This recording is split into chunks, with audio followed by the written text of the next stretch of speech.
Hello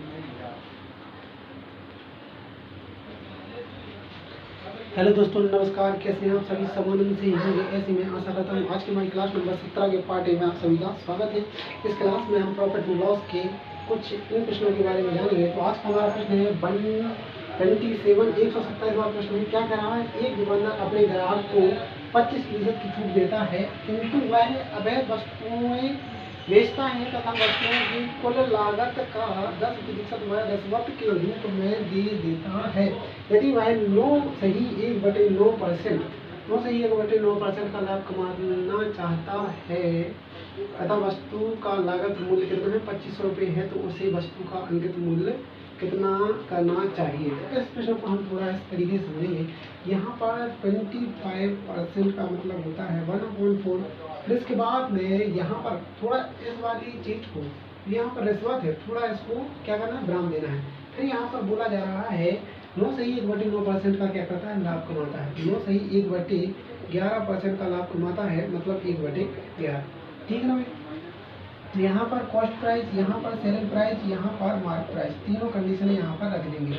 यहाँ पर बोला ये जा रहा है ग्राहक को 25% की छूट देता है। अगर अंकित मूल्य 4 है, एक की छूट देगा तो सेलिंग प्राइस 3 हो जाएगी। फिर इसके बाद में लाभ कमाता है 9/1/11%। मतलब अगर कॉस्ट प्राइस कितनी है? 11। कॉस्ट प्राइस अगर 11 है और सेलिंग प्राइस क्या हो जाएगी? 12, क्योंकि यहाँ पर प्रॉफिट हुआ है। बस इस कंडीशन को आपको क्या करना था?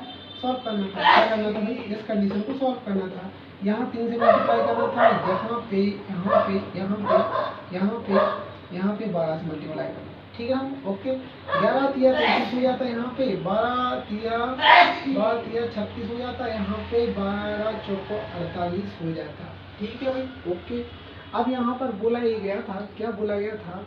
बोला ये गया था कि वस्तु का लागत मूल्य, सही किया ना? बिल्कुल भी सही किया, बिल्कुल सही किया है। फिर इसके बाद में बोला गया वस्तु का लागत मूल्य 2500 रुपये हो, तो उसे अब यहाँ पर देखेंगे जो लागत मूल्य कितना है? 2500। लेकिन यहाँ पर बोला जा रहा है 10% क्या करता है? रिश्वत के रूप में देता है। तो इसका 2500 का 10% कितना हो जाएगा? 250, क्योंकि इसका 10% होता है कितना? 250। इन दोनों को ऐड कर देंगे तो टोटल जो अब कॉस्ट प्राइस होगी वो कितनी हो जाएगी? यहाँ पर हो जाएगी 2750। ये आपकी सेलिंग प्राइस हो जाएगी। यहाँ पर कुछ निकालना था 33 की सेलिंग प्राइस, कॉस्ट प्राइस। 33 की वैल्यू यहाँ पर हो जाएगी 2750। और यहाँ पर हमें निकालनी किसकी है भाई? 48 की। हमें निकालनी है 48 की, क्योंकि यहाँ पर क्या अंकित मूल्य पूछ रहा है। बस कुछ नहीं करना था। क्या नहीं करना था भाई? कुछ भी नहीं करना था। 33 से डिवाइड कर देंगे, इंटू 48 से मल्टीप्लाई कर देंगे। बस इसको सॉल्व कर लो। यहाँ पर क्या होगा? यहाँ पर 11 से कट कर दो।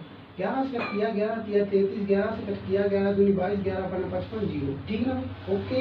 फिर इसके बाद में 3 से कट किया, 3 × 3 3 × 18, 16 से मल्टीप्लाई, यहाँ पर 0 16 × 5 80, 1 0। फिर इसके बाद में 16 दूनी 32 और 8 कितना होता है? 40। 32 और 8 कितना होता है? 32 और 8 कितना होता है? 40। कितना होता है?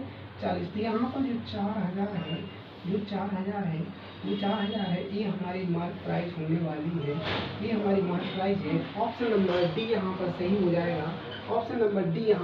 हो जाएगा। उसको अंकित मूल्य कितना करना था? उसको अंकित मूल्य 4000 रुपये यहाँ पर क्या करना था? यहाँ पर लिखना था या मार्क करना था। ठीक है, इस तरीके से हमें इस प्रश्न पर अपनी विस्तृति देनी थी। फिर आते हैं हम अपने अगले प्रश्न पर। प्रश्न नंबर 128, 128वां प्रश्न है। क्या कह रहा है? देखो इसको।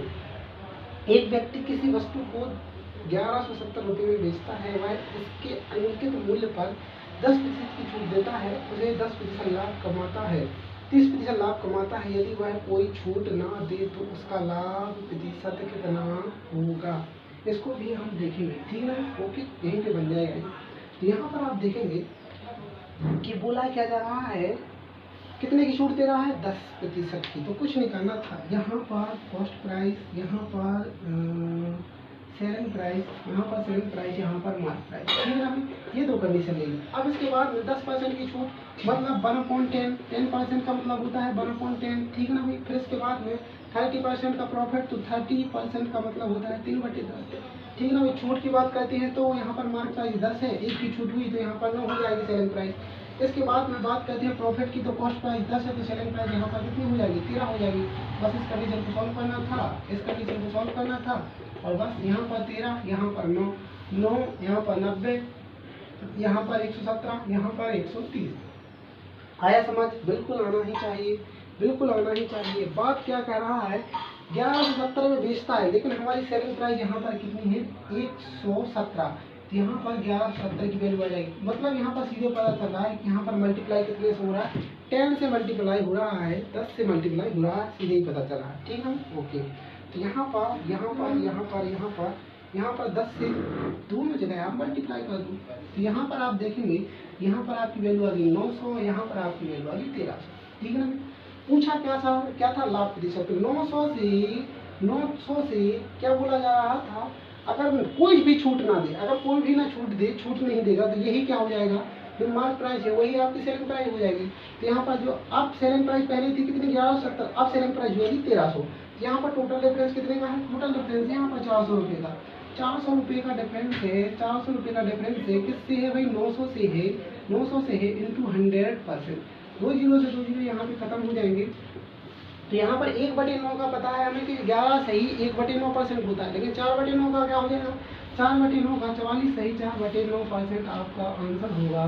ये आपका आंसर है, यही आपका आंसर है, ये आपका प्रॉफिट हो जाएगा, लाभ प्रतिशत। तो यहाँ पर ऑप्शन नंबर ए 44 सही 4/9 आपका सही आंसर है। ठीक है ना, ठीक है, ओके ओके ओके। अब आते हैं अपने अगले प्रश्न पर, प्रश्न नंबर 129। ये हमसे क्या कह रहा है, इसको भी हम देख लेते हैं। 129 हमसे क्या कह रहा है, इसको भी हम देखते हैं। ठीक है, ओके ओके। देखो क्या कह रहा है हमसे, एक व्यक्ति किसी वस्तु के अंकित मूल्य पर 8% की छूट देकर उसे 15,600 रुपये में बेचता है तथा 19.6% का लाभ कमाता है। यदि वह वस्तु पर कोई छूट न दी जाए तो लाभ प्रतिशत की गणना की जाए। ठीक है ना भैया, लाभ प्रतिशत की गणना की जाए। तो आप एक चीज को समझेंगे, एक चीज को आपको ध्यान से समझना है। ठीक है, यहाँ पर आप देखें, यहाँ पर क्या हुआ था, 10% की छूट दी थी, 10% की छूट दी थी। अगर मेरे पास 100 रुपये क्या है भाई, 100 रुपये मेरा अंकित मूल्य है, 100 रुपये मेरा अंकित मूल्य है, और 10 की छूट कर रहा हूँ, 10 की छूट कर रहा हूँ, 10 की छूट कर रहा हूँ, तो 90 रुपये मेरा क्या हो जाएगा, 90 रुपये मेरा क्या हो जाएगा, सेलिंग प्राइस हो जाएगा। है यहाँ पर बोला गया था, क्या बोला गया, 30% लाभ कमाता है। कितना कमाता है, 30% लाभ कमाता है। 30% का मतलब क्या होता है कि अगर 100 रुपये कॉस्ट प्राइस है, 100 रुपये कॉस्ट प्राइस है, तो आपकी सेलिंग प्राइस कितनी हो जाएगी, 130 हो जाएगी। यहाँ पर सीधे ही हम अपनी इक्वेशन को रखते हैं। यहाँ पर आप देख रहे हैं इस 9 का जो यहाँ पर 10 से 9 हो रहा था, एक की कमी हो रही थी, उस 9 का यहाँ कॉस्ट प्राइस में मल्टीप्लाई होता है, और यहाँ पर जो सेलिंग प्राइस होती है उसका होता है मार्क प्राइस में मल्टीप्लाई। थोड़ी ही धैर्यता से समझे। अगर हम सीधे ही समझे कि जो 10 की छूट हो रही थी वो यहाँ पर असर दिखाती है, किस पर, कॉस्ट प्राइस पर असर दिखाती है। जब रेशो कंडीशन को फॉलो करती है, तो जो यहाँ पर छूट है वो यहाँ पर असर दिखाती है, और जो यहाँ पर प्रॉफिट है वो यहाँ पर असर दिखाता है। समझ रहे हैं, 10% की छूट 90, 13% का प्रॉफिट 130। समझ में आ रहा है कि नहीं आ रहा है, कि नहीं आ रहा है? थोड़ा सा रिलेट कर पा रहे हैं या नहीं कर पा रहे हैं? 10% की छूट, क्योंकि ये रेशो मेथड है, थोड़ा और समय बचाने का प्रयास करेंगे तो थोड़ा अच्छा पाएंगे। तो यहाँ पर आप देखेंगे कि अगर हम इस सारी प्रोसेस को ना करें, इस रेशो को भी ना करें, तो उस चीज़ को कैसे रिलेट किया जा सकता है, थोड़ा दिमाग लगाने की आवश्यकता है। क्योंकि यहाँ पर आप देखेंगे कि पॉइंट में वैल्यू दी है परसेंटेज की, तो उसको कैसे रिलेट किया जाए। तो यहाँ पर आप देखेंगे कि मैं 10 की छूट कर रहा था, तो सीधे कॉस्ट प्राइस पर यहाँ पर असर दिख रहा था, और इसके बाद में प्रॉफिट 30% का हो रहा था, तो सीधा किस पे असर दिख रहा था, मार्क प्राइस पर। बस इसी चीज़ को यहाँ पर आपको फॉलो करना था, कॉस्ट प्राइस और मार्क प्राइस। ठीक है ना। यहाँ पर आप देखेंगे कि छूट कितने की हो रही है, 8% की, 8% की छूट हो रही है, तो वो 8% की छूट पर कितना बचेगा, 92। तो जो 92 है वो सीधा ही कहाँ पर आ जा रहा है, कॉस्ट प्राइस पर, क्योंकि 10% की छूट कर रहे थे तो यहाँ पर 90 कहाँ आ जा रहा था, कॉस्ट प्राइस पर। अरे रिलेट कर पा रहे हो कि नहीं? अरे कर पा रहे हैं महोदय, कर पा रहे हैं, कर पा रहे हैं कि नहीं कर पा रहे, बिल्कुल कर पा रहे हैं, ठीक है ना भाई।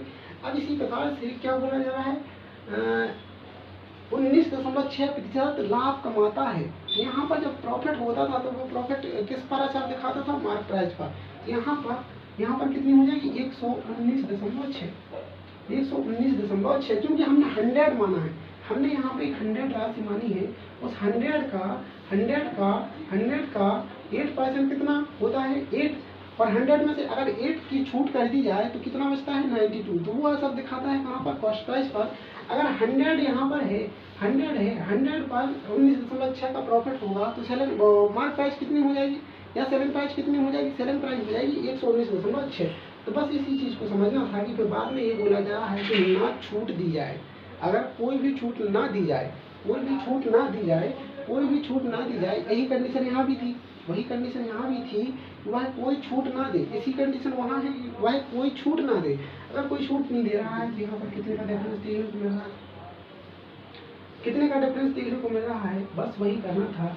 यहाँ पर 0.4 आ जाता, ठीक है ना, 0.4 नहीं आएगा, 6 ही आएगा, क्योंकि बड़ी वैल्यू है, 0.6 आ जाएगा, ठीक है ना, 0.6 आ जाएगा, फिर यहाँ पर 7 आ जाएगा, ठीक है भाई, ओके। अब 11 में से 9 जाएगा तो यहाँ पर 2 बच जाएगा, तो 27.6 किससे भाई, 92 से, किससे भाई, 92 से इंटू क्या करना था, 100% करना था, ठीक है ना, इंटू 100% करना था, बस कुछ करना था। यहाँ पर दशमलव हटाया, यहाँ पर कितना जाता, 10 आ जाता, ठीक है ना। इसको कट कर लो, इसको कट कर लो भाई, इसको कट कर लो, यहाँ पर 1 0 से 1 0 जाएगा, ठीक है भाई, ओके। अब किससे कट रहा है, किससे कटेगा, पहले 2 से कट करो, तो 2 चौको 8, 2 छक्के 12, ठीक है ना भाई। फिर यहाँ पर 2 से कट किया, तो यहाँ पर 2 एकम 2, 2 6, 2 8 16, फिर इसके बाद में फिर से 2 से कट किया, 23 2 46, यहाँ पर 2 से कट किया, यहाँ पर 2 से कट किया, 2 छक्के 12, 2 छक्के 12, 2 छक्के 12, 2 छक्के 12 और 2 छक्के 12, 2 9 18, ठीक है ना। 23 एकम 23, 23 दिया 69। तो यहाँ पर जो 30% है, जो यहाँ पर 30% है, जो 30% है, ये आपका प्रॉफिट निकल आएगा। अगर वह कोई भी या किसी प्रकार की छूट ना दे, अगर वह किसी भी प्रकार की छूट ना दे, तब भी उसे कितने का भी, तब उसे 30% का प्रॉफिट होगा। पहले हो रहा था 19.6 का प्रॉफिट, अब होगा उसे 30% का प्रॉफिट होगा। ऑप्शन नंबर डी यहाँ पर सही हो जाएगा, 30% का उसको प्रॉफिट होगा, ठीक है ना, ओके। अब बढ़ते हैं हम अपने अगले प्रश्न पर। अगला प्रश्न क्या रहा है, 130वां प्रश्न क्या कह रहा है, एक व्यक्ति किसी वस्तु के अंकित मूल्य पर 10% की छूट देता है, किस पर भी अंकित मूल्य पर 10% की छूट देता है, या 70 में बेचता है तथा 30% लाभ कमाता है। यदि वह केवल 5% की छूट दे तो उसका लाभ प्रतिशत ज्ञात करें। यहाँ पर कुछ निकालना था, देखो वही condition, cost price, selling price और यहाँ पर मार्क प्राइस, ठीक है ना। यहाँ पर कितने की छूट दे रहा है, 10% की छूट दे रहा है, तो मार्क प्राइस 10 है, यहाँ पर सेलिंग प्राइस 9 हो जाएगी, ठीक है ना, ओके। फिर इसके बाद 30% लाभ कमाता है, कॉस्ट प्राइस अगर 10 है तो सेलिंग प्राइस 13 हो जाएगी। बस इस कंडीशन को सॉल्व कर लो, इस कंडीशन को सॉल्व कर लो। यहाँ पर 9 आ जाएगा, यहाँ पर 13 आ जाएगा, ठीक है ना भाई। यहाँ पर कितना हो जाएगा, 90 हो जाएगा, यहाँ पर 117 हो जाएगा, यहाँ पर 130 हो जाएगा। ऐसा ही है, बिल्कुल ऐसा ही है। अब यहाँ पर बोला क्या जा रहा था, बेचता है, तो यहाँ पर सेलिंग प्राइस 100 कितनी है, 17 है, 117 की वैल्यू यहाँ पर 1170 हो जाएगी। मतलब सीधे 10 से मल्टीप्लाई किया गया, यहाँ पर दोनों जगह आप 10 से मल्टीप्लाई कर देंगे, ठीक है ना। यहाँ पर वैल्यू हो गई 900 और यहाँ पर वैल्यू हो गई 1300। अब बोला ये जा रहा था कि जो आपका अंकित मूल्य है, अंकित मूल्य पर अगर आप 10% की छूट देते हैं तो वह सेलिंग प्राइस हो जाती है कितनी, 1170। कितनी हो जाती है, 1170। लेकिन बोल वो यह रहा है कि आपको 10% की अब छूट नहीं देनी, अब देनी है केवल 5% की छूट। तो बस कुछ नहीं करना था, आपको 1300 का 5% निकालना था, ठीक है ना, 5% निकालना था। 2 जीरो से 2 जीरो खत्म हुए, यहाँ पर कितनी आता ना 65। तो यहाँ पर केवल 65 रुपये की छूट देनी है, वो यहाँ पर बोल रहा है, ठीक है ना। 65 रुपये की छूट देनी है, तो यहाँ पर 65 रुपये की छूट देंगे, तो यहाँ पर कितना बच जाएगा, यहाँ पर सेलिंग प्राइस क्या आ जाएगी, सेलिंग प्राइस आ जाएगी आपकी 1235। कितनी आ जाएगी, 1235 आपकी न्यू सेलिंग प्राइस आ जाएगी, ठीक है ना। 1235 आपकी न्यू सेलिंग प्राइस आ जाएगी। और आपसे पूछा क्या है, उसका लाभ प्रतिशत ज्ञात करो, तो कुछ भी करना नहीं था। 1235 अपॉन 900 इंटू 100%, बस इसको सॉल्व कर लो, खत्म। यहाँ पर 2 जीरो खत्म हो गई, ठीक है ना। यहाँ पर 9 दूनी 18, 9 दूनी 18, कितना बचा, 6 बचा, 9 7 63, 9 7 63, 9 7 63, कितना बचा भाई, 2 बचा अपॉन 9। तो यहाँ पर 35, हाँ ठीक ही तो है। यहाँ पर 27 दिसंबर, नहीं यार,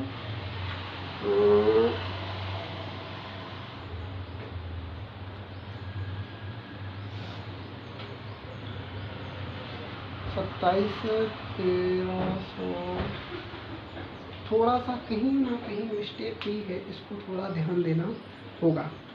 तो यहाँ पर आप देखेंगे कि 1235 और 900 का डिफरेंस यहाँ पर 335 है। कितना है यहाँ पर, 335 है। कितना है, 335 है। यहाँ पर 9 से डिवाइड करेंगे तो यहाँ पर 3 आएगा। कितना आएगा, 3 आएगा। तो 37 सही 2/9% आपका प्रॉफिट होगा। 37 सही 2/9%, 37 सही 2/9%। ऑप्शन नंबर सी यहाँ पर सही हो जाएगा। ऑप्शन नंबर सी आपका यहाँ पर सही है, यही हमारा आंसर है। इस तरीके से हमें समझना था। इन क्वेश्चनों में आपको थोड़ा थोड़ा सा यहाँ पर डिफरेंस देखने को मिला है। यहाँ पर क्या कर दिया है, इक्वेशन को थोड़ा बदल दिया गया है। यहाँ पर इक्वेशन को थोड़ा बदल दिया गया है। और इस वाले प्रश्न में क्या किया गया है, यहाँ पर पहले 10% की छूट थी, फिर वहाँ पर 5% की छूट कर दी। इसमें थोड़ी यहाँ पर भी बदलाव किया गया है। थोड़ा थोड़ा समझना है, कॉन्सेप्ट एक ही है, कॉन्सेप्ट एक ही है। अब इस कंडीशन में क्या होगा, इस कंडीशन में क्या हुआ है, इस कंडीशन में क्या हुआ है, इस कंडीशन में कुछ भी नहीं, सीधे ही आपको आंसर निकालना था। इसमें सिंपल ही था। और इस वाली कंडीशन में क्या है, इस वाली कंडीशन में क्या है, इसमें भी कुछ नहीं करना था, ये सिंपल था। मतलब 2 क्वेश्चन यहाँ पर सिंपल थे। एक कॉन्सेप्ट के 4 प्रश्न हैं। 2 प्रश्न यहाँ पर थोड़े से ही बदलावजनक हैं। ऐसे एग्जाम में प्रश्न देखे जाते हैं, तो इन प्रश्नों पर हमें थोड़ी सी धैर्यता से यहाँ पर अपनी प्रस्तुति देनी है और समझना है। तो आज के लिए इतना ही रखते हैं, फिर मिलते हैं नई क्लास में नए प्रश्नों के साथ। तो आज के लिए इतना ही, धन्यवाद। जय श्री राधे कृष्ण।